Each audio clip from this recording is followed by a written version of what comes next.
Hello, my friends. Hello, and welcome once again to stately Vaughan Manor, where Roger and I have returned for that thrill ride of adventure that is my weekend reading report.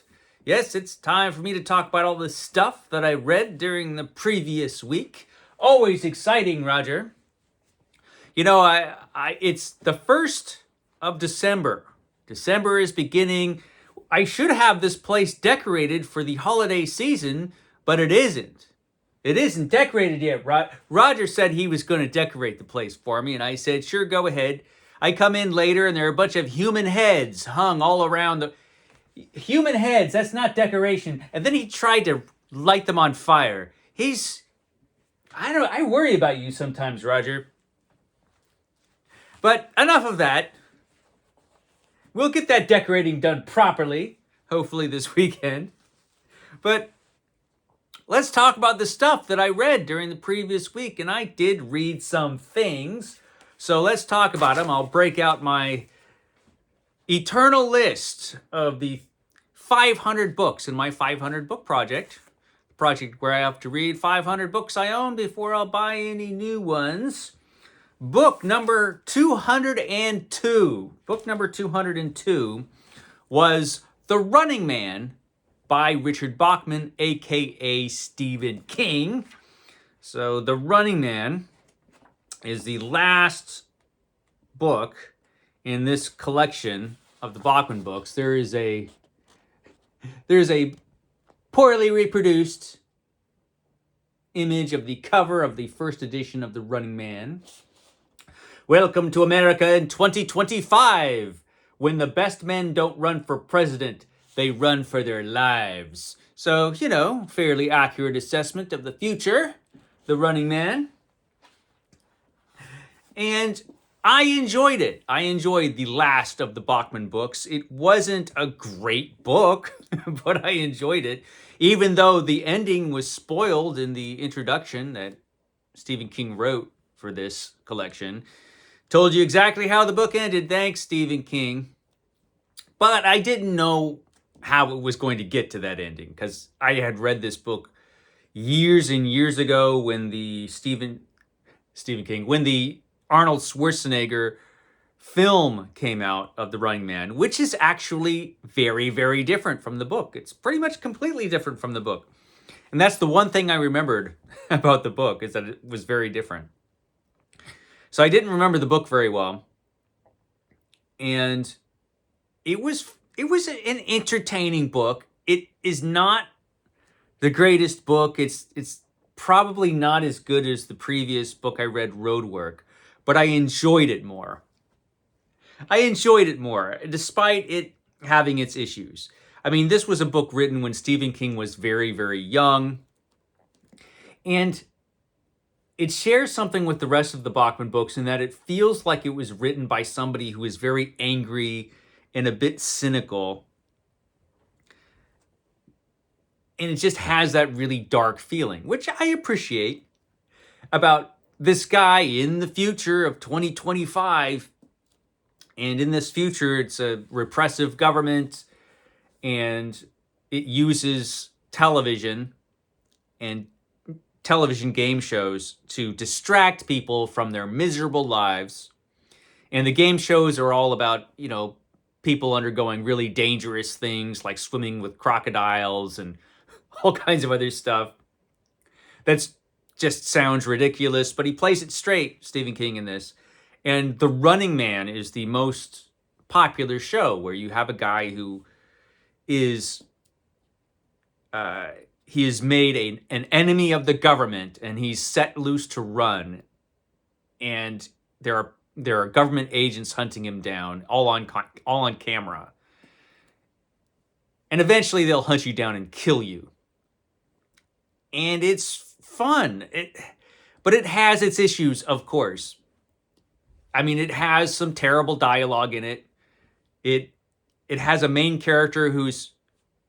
You're led to believe in the beginning that he's kind of smart, this guy, but he really does stupid things, and he makes terrible decisions all throughout the book.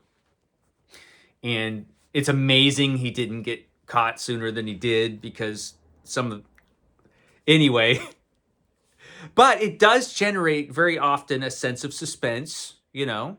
You want to know what happens with this guy, even though you pretty much know. Even if Stephen King hadn't told you how the book ended, you would know pretty much that it was not going to end well. I mean, by this time, I was on the fourth Bachman book, and I would have figured that out anyway, because things never end up well in these books, in this collection. But it was entertaining. The Running Man was entertaining. It shares a lot of themes with The Long Walk, which is the standout book in this collection. It's not nearly as good, I think, as The Long Walk was. I think that is the one really, really good book in this collection. But it was fun. So I read that. I read The Running Man.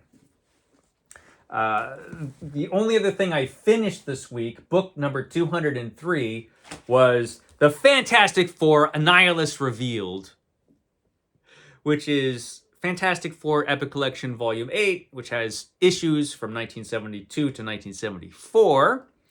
I am reading all of the Fantastic Four from the first run of the Fantastic Four, which ran from 1961 to 1996. And this is an interesting time. A lot of these stories were written by Jerry Conway, who is not the greatest writer in the world at this point. He had some interesting ideas, but very often the characters seem a little exaggerated, even for comic book characters. I mean, the Thing is like just extra. But it's understandable because at this point, I think Jerry Conway was like 20 or 21 years old. I mean, he was young, I think, when he was writing these stories. So he was, he was kind of learning how to write comic books when he was writing comic books. And so, it's understandable. And they are entertaining. That is for sure. And he takes the characters in some interesting directions as well. The Invisible Woman, at this point, I guess she was still the Invisible Girl, is not on the team at this point. Now she's been replaced by Medusa of the Inhumans, which is kind of lame. I think the Invisible Woman should come back at some point. There's some interesting stuff that happens in here. So, yeah. I actually did a whole video, I think, a while ago, because I had read these stories before when this volume first came out. And I think I did a video on it for Epic Comic Book Wednesday. I don't know, it was a long time ago. But it's good, and it's continued with this, which I'm going to be starting on probably today or tomorrow. This is Volume 9, The Crusader Syndrome, which has stories from 1974 to 1976. The only unfortunate thing about this is that I bought this after the 500 book challenge started, because Epic Collections are excluded from the challenge, and so it won't count for the challenge when I read it. So that's kind of a bummer. Oh well. I did start reading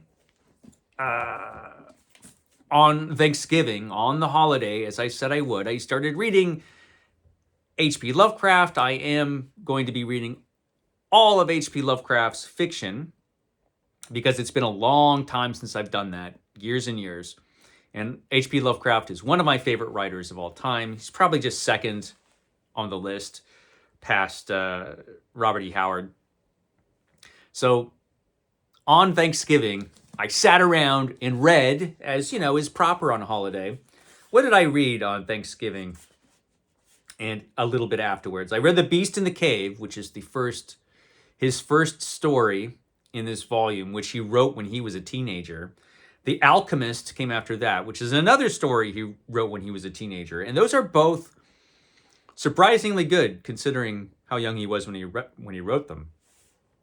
That was followed by The Tomb, which is a genuinely good story. That's a really good kind of ghost story, The Tomb. Excellent supernatural story, I think. That's followed by Dagon, which can be considered the first of the Cthulhu mythos. Just a short little thing, Dagon. Short little story. Excellent. Followed by A Reminiscence of Dr. Samuel Johnson, which is kind of a cure for insomnia. It feels like a 9-page in-joke, that you're just not in on. Then is Polaris, which is a fantasy story, and a good one. A short little fantasy story. followed by Beyond the Wall of Sleep, which is not the best story in the world, but it is a science fiction story. So this is probably, yeah, definitely, this is his first real science fiction story that he wrote. At the time, I'm sure he didn't think of it that way. This must have been very early in the 20s when he wrote Beyond the Wall of Sleep. Actually, let me see, because it might say. And now I'm curious when he wrote that story. Beyond the Wall of Sleep. Well, it was first published in the amateur magazine Pine Cones in October 1919. So it's an old story. Then that is followed by a short prose poem of just a page called Memory, which is pretty good for a short little prose poem. So that's what I've read so far. I'm going to read a lot more of it today and tomorrow. I'll be reading this throughout the holidays. And, this set of books, it's a 3-volume set. And so, yeah, I'm reading all of that stuff. Also, Varney the Vampire. Varney the Vampire. I'm still reading Varney the Vampire. Can you believe, Roger? I'm already, it's been a while. I am halfway through Varney, which is just enormous. It's a long-running penny dreadful. I'm over halfway through of the trials and tribulations of the Bannerworth family and Varney, who for the longest time was after a lot of money that was hidden away in Bannerworth Hall. And he got it. I mean, Varney finally got what he was after, which was the money that was hidden away in the Bannerworth's house. And this is after, attacking Flora Bannerworth as a vampire and driving them out of their house and causing all kinds of trouble. Our hero Varney finally got the money. And the Bannerworths are like, fine, take it. Just get out of here. And so Varney, it seems, has taken this money, become super rich, and has taken on a new identity as a baron. It's not, they're trying to make it like the baron's identity is secret. They're not telling you that the baron is Varney, but clearly it's probably Varney. I don't know, maybe they'll throw a loop in here and it won't be. But it's pretty clearly Varney. And the baron, another vampire shows up, which is probably a vampire that was introduced earlier. And Varney kills him. And he kills him by slicing his throat, which was a grisly murder, which I was happy to see because there's not a lot of that going on in this book. For a story about a vampire, there's very little violence and gore so far in this story. It's pretty tame, Varney the Vampire. And I've read hundreds of pages, and it's a pretty tame story so far, which I guess I should have expected. But I hear it picks up in the second half with some horror stuff. This was written a long time ago, and so the rules for literary vampires had not really been set. I mean, they walk around in the daytime, no problem. At this point, Varney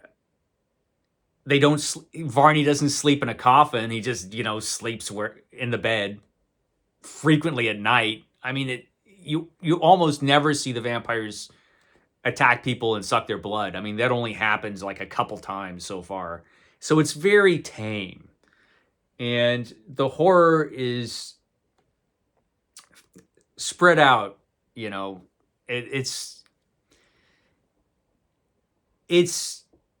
needs to pick up in the horror department, I think. I mean, come on, I'm halfway through. Let's get to some grisly horror, please. Oh, well. Varney. Continuing on with Varney. Some of the illustrations are really good, though. Frequently better than Varney the Vampire itself are the illustrations. So, yeah, I'm reading that. Also, I'm reading these as they come out, the new DC Finest volumes, which are also excluded from the 500 book challenge, so they don't count for the challenge. But this is Superman, the first superhero, which has the early Superman stories, the Golden Age stuff. And I'm reminded reading these just how often Superman broke the law. I mean, he was just an absolute criminal who just causes massive property damage with no thought at all. He just, does what he wants to do. And this is the late 30s, early 40s. And at this time, with these early superhero characters, they knew that one thing they got right as far as realism is concerned is that they realized that for a superhero to do what a superhero does, they would be criminals. They would be breaking the law. And the police are after Superman all the time. They never catch him because he's Superman, but the police are after him. And the same way they were after Batman when Batman first started, because they're breaking the law to do what they're doing. They're vigilantes. And Superman, man, he's ruined a whole section of a city. He tore it down so that the city would be forced to build new construction in a slum area. He completely destroyed an entire slum, forcing people out of their houses as he tore their houses down, just so that the city would be forced to build new housing. And he does stuff like that. He just causes a lot of property damage. And it's fun. It's tremendously fun. Superman wasn't able to get away with this past the 1940s.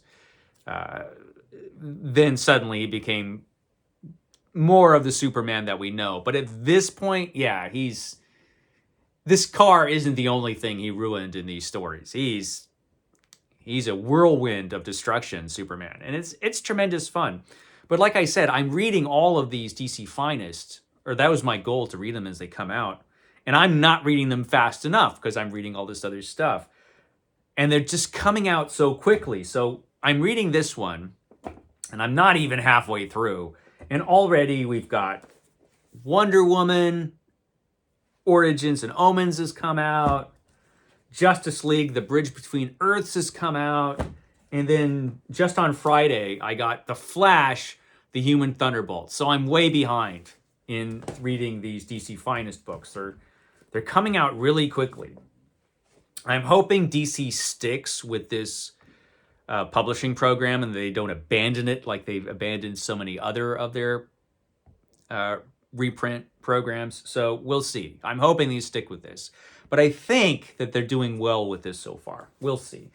I think that's everything, Roger. I think that's everything. So I can shut up now. Catch me tomorrow. I'll have another video tomorrow. Then I'll have an Epic Comic Book Wednesday, if all things go well. Other stuff coming up in the future. Yeah. Put up some decorations. Hopefully they won't involve pieces of corpses. But, you never know. Anyway, guys, we'll catch you next time.